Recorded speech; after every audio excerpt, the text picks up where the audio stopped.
Nous sommes rassemblés pour notre temps de prière au nom du Père et du Fils et du Saint-Esprit. Amen. Au nom du Père et du Fils et du Saint-Esprit. Amen. Chers frères et sœurs, rendons grâce au Seigneur pour ses bontés, pour ses bienfaits dans nos vies, dans la vie d'un frère, dans la vie d'une sœur, dans la vie des personnes autour de nous. Bénissons le nom du Seigneur pour tout ce qu'il fait. Même pour cette personne que tu ne connais pas, mais que tu trouves en vie, bénis le nom du Seigneur pour cela.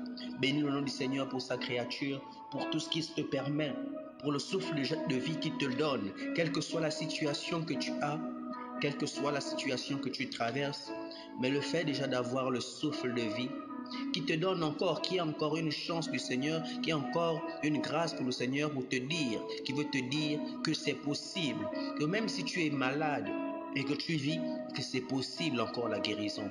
Et que même si tu es au chômage, tant que tu vis, c'est possible encore le travail. Et même si tu n'as pas d'enfant, tant que tu vis, c'est possible encore. Si tu es dans une situation difficile, tant que tu vis, c'est possible encore. Alors dis-toi à toi-même que c'est possible. Avec Jésus, c'est encore possible. C'est toujours possible. Il est celui qui a le dernier mot dans ta situation. Alors, dis-toi que c'est possible. Dis-le de ta bouche, c'est possible avec Jésus. Même si la situation me paraît chaotique, difficile, dis-toi que c'est possible avec Jésus. C'est encore et toujours possible avec le Seigneur. Il n'a pas dit son dernier mot sur toi. Il n'a pas dit son dernier mot sur ta situation.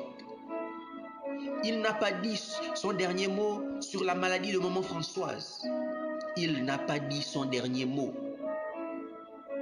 sur tes larmes que tu coules chaque jour, sur ces temps de solitude, sur ces temps difficiles que tu traverses. Le Seigneur n'a pas dit son dernier mot. Il est le maître du temps et des circonstances. Il est le maître du temps et des circonstances. Il est celui qui, quand il ferme, personne n'ouvre. Lorsqu'il ouvre, personne ne ferme. Alors peut-être tu as l'impression que tu es dans une situation où tout est bloqué, tout est fermé. Mais le Seigneur te dit, il est celui qui ouvre et personne ne ferme. Les hommes ont peut-être fermé. Le malin a peut-être fermé les portes. Mais le Seigneur vient et il ouvre. Il ouvre les portes de bénédictions dans ta vie, de grâce. Il ouvre les portes fermées et il ferme les mauvaises portes qui ont été ouvertes dans ta vie. Alors bénis le nom du Seigneur. Rends grâce à Dieu pour le souffle de vie. Rends grâce à Dieu pour le souffle de vie. Ne t'inquiète pas de ce que tu traverses. Ne t'inquiète pas de demain. Laisse demain se préoccuper de lui-même. Alors, sois dans la joie. Rends grâce au Seigneur. Même lorsque ça ne va pas, rends grâce au Seigneur. Dis merci Seigneur pour ce que tu vis, pour ce que je vis. Si c'est pour ta gloire, alors sois béni. Bénis le nom du Seigneur. Si c'est pour la gloire de Dieu, alors que son nom soit élevé. Alors que son nom soit élevé. Mais si cela n'est pas permis par le Seigneur changera ton histoire. Sois-en sûr. Mets ta confiance en l'Éternel. L'espérance ne déçoit jamais. Nous bénissons le nom du Seigneur parce qu'il nous permet encore de nous retrouver pour ce temps de prions la parole de Dieu. Parce qu'il nous permet encore de nous retrouver tous en tant que messagers du Christ que nous sommes. Je dis merci au Seigneur pour ce qu'il a fait dans la vie des messagers de chacun de nous.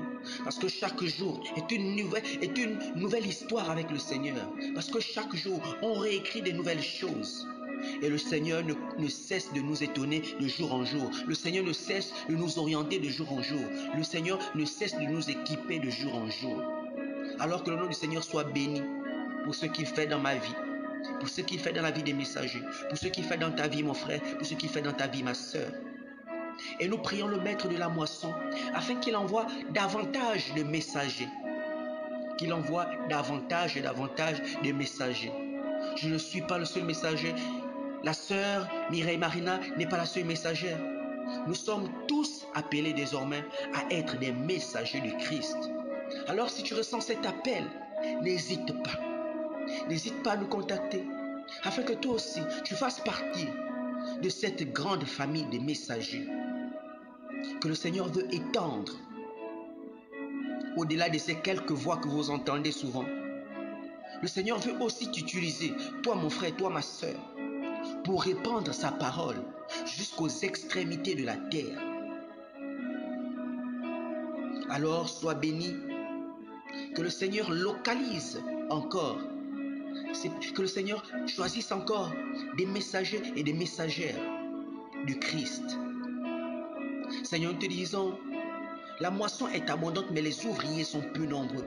Alors Père, envoie encore des messagers. Envoie encore des messagers. Merci Seigneur Jésus. Alors Saint-Esprit, viens encore souffler au milieu de nous. Viens encore souffler en moi. Viens encore souffler dans la vie de ce frère. Viens encore souffler dans la vie de cette sœur. Merci Saint-Esprit. Toi, notre consolateur, notre conseiller, merci de marcher toujours avec nous. Merci de toujours nous parler. Merci de toujours nous éclairer.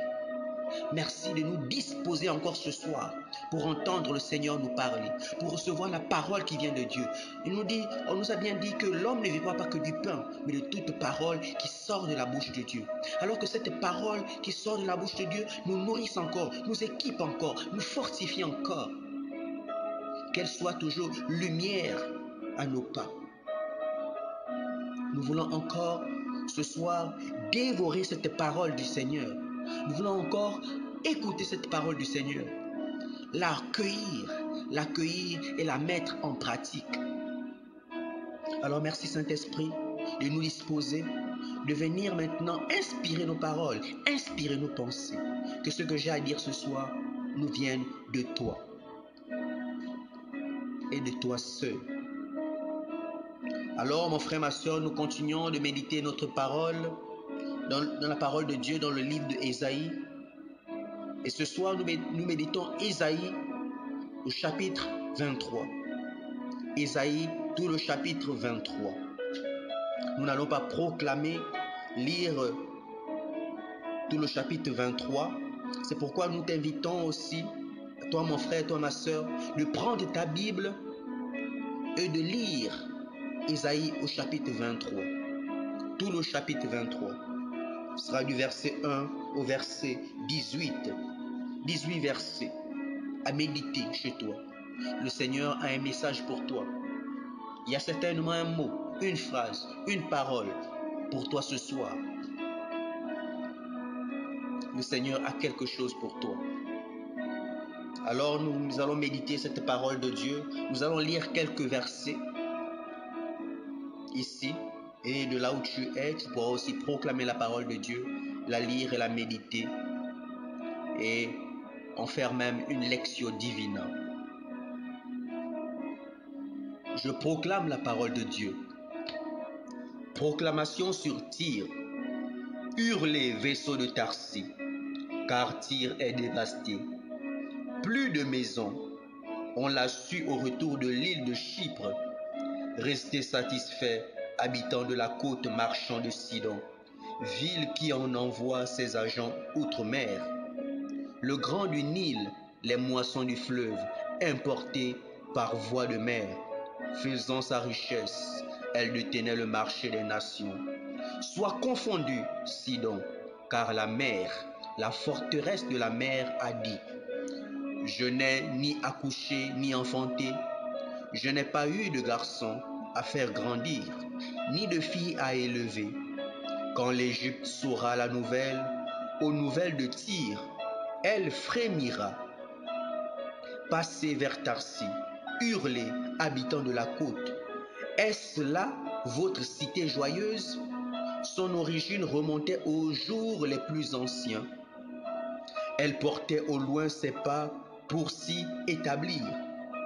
Qui donc a décidé ce malheur contre Tyr? Elle qui distribuait les couronnes dont les marchands étaient des princes, et les commerçants les plus influents de la terre. C'est le Seigneur de l'univers qui l'a décidé. Pour abattre l'orgueil des superbes, pour rabaisser tous les gens influents de la terre. Parole du Seigneur, nous rendons grâce à Dieu.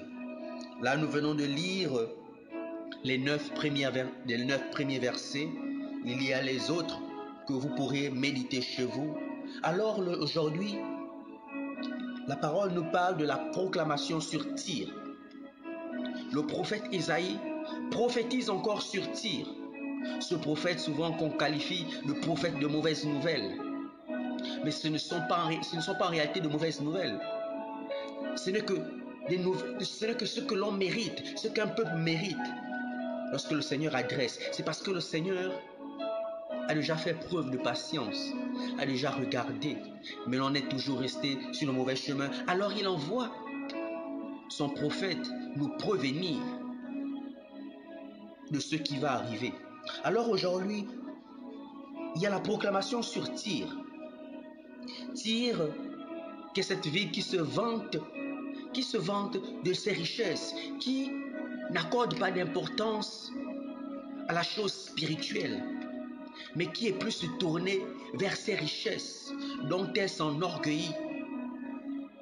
Oui, Tyr place son orgueil dans ses richesses, qui a le contrôle sur la mer, par ses ports ou à cause des navires, et elle a le contrôle sur tous les commerces qui se font. Alors, elle déborde de richesses, et alors elle s'enorgueillit. Et on voit que le Seigneur aujourd'hui parle contre Tyr. Il envoie son messager prophétiser contre Tyr. Parce que Tyr est rempli d'orgueil. Parce que Tyr est rempli d'arrogance. Parce que Tyr est rempli de suffisance et manque d'intégrité à cause de sa richesse. Oui, Tyr, à cause de sa richesse, est pleine d'orgueil, d'arrogance et de suffisance. Se croit au-dessus de tout. Se croit même au-dessus du Seigneur. Et c'est pourquoi le Seigneur parle contre Tyr. À cause de sa richesse, Tyr s'est détourné des voies du Seigneur. Tyr a piétiné le faible. Tyr a fait preuve d'arrogance. Au lieu de mettre sa richesse dans le Seigneur, Tyr, qui était riche par le grain de son île, par les moissons de son fleuve, qu'elle importait par les voies de la mer, et tout cela faisait ses richesses. Oui, Tyr détenait ces marchands qui étaient comme des princes, nous dit la parole de Dieu. Ces commerçants étaient les plus influents. Tyr avait tous ses avantages, mais Tyr a fait preuve d'orgueil, a fait preuve d'arrogance. Oui, parce que nous voyons que les biens peuvent, la richesse de ce monde peut parfois nous détourner, peut parfois nous conduire sur les mauvaises voies. Au lieu d'utiliser cette richesse pour être au service des autres et non piétiner les autres, mais servir les autres, l'on voit que, à cause de la richesse que le Seigneur lui-même accorde, parce qu'on a souvent l'on pense que ces richesses, lorsqu'on réussit, c'est de nous-mêmes, alors que c'est une grâce du Seigneur. C'est une grâce que le Seigneur nous accorde. Mais lorsqu'on a les biens de ce monde, on devient arrogant, on devient orgueilleux. On oublie que c'est le Seigneur qui nous le donne. Et c'est pourquoi, tout comme Tyr, tout comme toi et moi, le Seigneur parle contre nous. Parfois, nous avons fait preuve d'arrogance. Parce que nous avons des biens. Parce que nous avons réussi. Parce que nous avons telle ou telle chose. Nous sommes maintenant remplis d'orgueil, remplis d'arrogance. On piétine les autres. On parle mal aux autres. On se croit supérieur. On n'écoute plus personne. Alors le Seigneur, tout comme Tyr, il annonce notre destruction. Il détruit tous nos biens. Oui, ces porcs qui faisaient la fierté de Tyr, le Seigneur annonce leur destruction. Le Seigneur annonce la destruction de ces porcs. Et il dit que Tyr tombe dans l'oubli pour 70 ans. Oui, Tyr va tomber dans l'oubli pour 70 ans. Après être détruit. Détruit tous nos biens, détruit toutes les richesses de Tyr. Il plonge Tyr dans l'oubli. Alors, Tyr aujourd'hui, c'est toi, c'est moi. Comment est-ce que tu te comportes lorsque tu as tes biens, lorsque tu as certaines capacités, lorsque tu as des avantages? Est-ce que tu te comportes avec arrogance, avec orgueil, avec mépris, en manquant d'intégrité? Est-ce que tu es comme Tyr lorsque tu as un peu de bien, lorsque tu as un peu de l'argent? De nos jours, on voit parfois des personnes moins âgées, lorsqu'elles ont l'argent, piétiner des plus grands que soi. Parce qu'on a l'argent, on se croit supérieur. Parce qu'on a l'argent, on croit qu'on a le droit de crier devant plus âgés que nous. Alors mon frère, ma soeur, c'est une invitation à te détourner de cela, à faire preuve d'humilité. À faire preuve d'humilité. Malgré ta richesse, reste humble pour que le Seigneur puisse encore te bénir. Mais lorsque tu as ces biens que le Seigneur a accordés, tu fais preuve d'arrogance, le Seigneur va tout t'arracher. Le Seigneur va tout détruire. Oui, le Seigneur le fait pour abattre l'orgueil des superbes. Le Seigneur le fait pour rabaisser les influents. Ceux qui se croient maintenant au-dessus, le Seigneur vient pour les rabaisser. Ceux qui font preuve d'orgueil, le Seigneur vient abattre leur orgueil. Le Seigneur vient te réduire à néant, à zéro. Alors, mon frère, ma soeur, si tu ne veux pas être comme Tyr demain, fais preuve d'humilité, fais preuve de sagesse, fais preuve d'amour, fais preuve de charité, fais preuve de bonté. Puisse le Seigneur te bénir encore davantage. Puisse le Seigneur te bénir encore davantage. Nous bénissons le nom du Seigneur pour cette parole encore relâchée ce soir. Que cette parole encore, c'est une invitation à la conversion. Parce qu'il n'est pas encore trop tard. Il est temps pour nous aussi de nous détourner de l'orgueil, de nous détourner de l'arrogance, de nous détourner du mépris. De ne pas être accroché aux biens matériels, mais de s'accrocher au Seigneur. De ne pas s'accrocher aux dons, aux biens, mais s'accrocher à celui qui donne tout cela, à celui qui donne la richesse. Et que cette richesse que l'on possède aujourd'hui, que l'on puisse mettre cela au service du faible, au service de ceux qui en ont le besoin. Lorsque tu as un peu d'argent, donne aussi à ceux qui n'en ont pas. On ne te demande pas de te vider complètement, parce que si tu n'as pas, tu ne pourras pas aider le frère. Mais apprends à partager. Apprends à ne pas être arrogant. Si tu as déjà des avantages, ne piétine pas encore celui qui est en bas. Si tu ne veux pas aider, alors n'enfonce pas encore la personne. N'enfonce pas davantage la personne qui est déjà en manque. Alors, nous t'invitons encore à revisiter tes habitudes lorsque tu possèdes des choses. Est-ce que tu es dans la droiture, tu es dans la bonté, tu es dans la charité, tu es dans l'amour? Que le Seigneur te bénisse, toi qui, malgré tes biens, te mets au service des frères et des sœurs.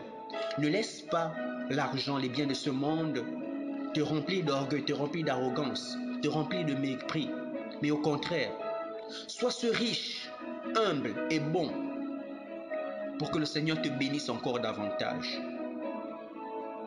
Oui, loué soit le Seigneur. Parce que si tu ne fais pas preuve de bonté, le Seigneur t'arrachera ce bien et les donnera à d'autres personnes. Et sa parole nous dit, dans le dernier verset, ces grains et profits seront consacrés au Seigneur. Ils ne seront ni amassés ni thésaurisés. Ces grains serviront à nourrir et rassasier, avertir somptueusement ceux qui habitent devant le Seigneur. Oui, tes biens, le Seigneur va les prendre pour les donner à ceux qui obéissent à sa voix, pour ceux qui vivent selon ses recommandations, pour ceux qui vivent dans le Seigneur, pour ceux qui sont devant la face du Seigneur, pour ceux qui sont humbles, pour ceux qui sont bons. Le Seigneur prendra ses richesses et les donnera à ces personnes qui vivent selon la parole de Dieu et qui sont justes et bons selon le cœur de Dieu. Alors soyons ces personnes, soyons ces enfants selon le cœur de Dieu, soyons ces serviteurs selon le cœur de Dieu. Faisons preuve d'amour, faisons preuve de charité. Que le Seigneur bénisse sa parole. Merci Seigneur Jésus. Alors Saint-Esprit, accorde-nous encore, viens travailler au-dedans de nous. Que nous soyons ces personnes humbles, pleines d'amour et de charité, pour la plus grande gloire de Dieu. Merci Seigneur. Alors nous voulons prier ce soir aussi.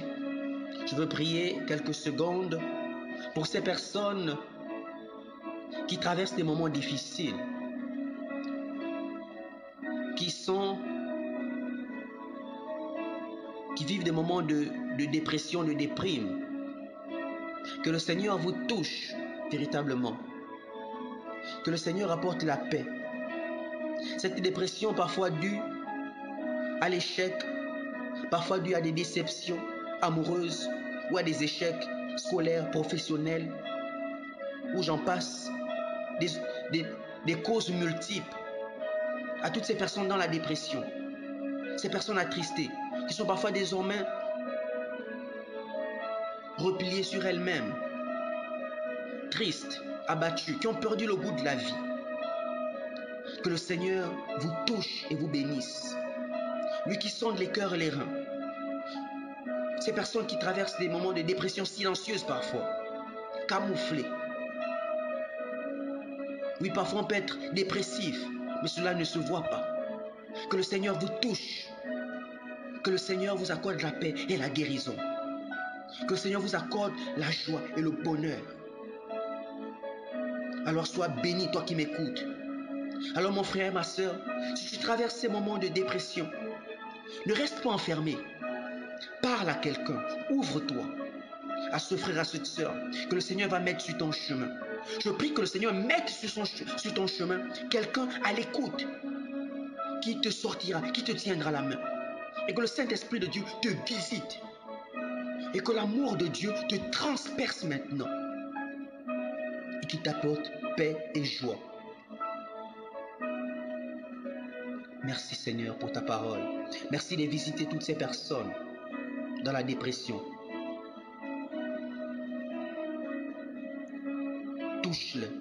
Touche-les Seigneur Jésus. C'est toi qui révèles ceci. C'est toi qui révèles que beaucoup de personnes sont victimes, sont dans la dépression. Alors touche ces personnes. Touche ces personnes, Seigneur. Touche ces personnes. Au nom de Jésus, sois guéri de ta dépression. Que l'amour de Dieu te transperce maintenant.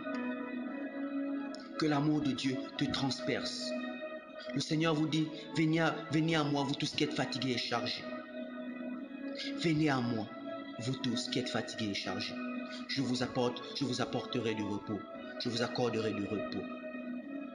Alors sois béni mon frère, sois béni ma soeur. Ne reste pas seul. Approche-toi du Seigneur, approche-toi de ce frère, approche-toi de cette soeur. Confie ta situation à un frère, à une soeur. Et tu seras agréablement surpris.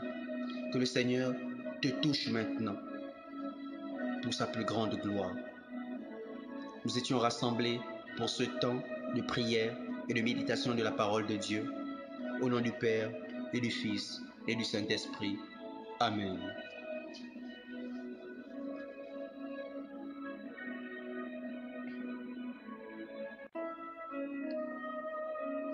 Nous sommes rassemblés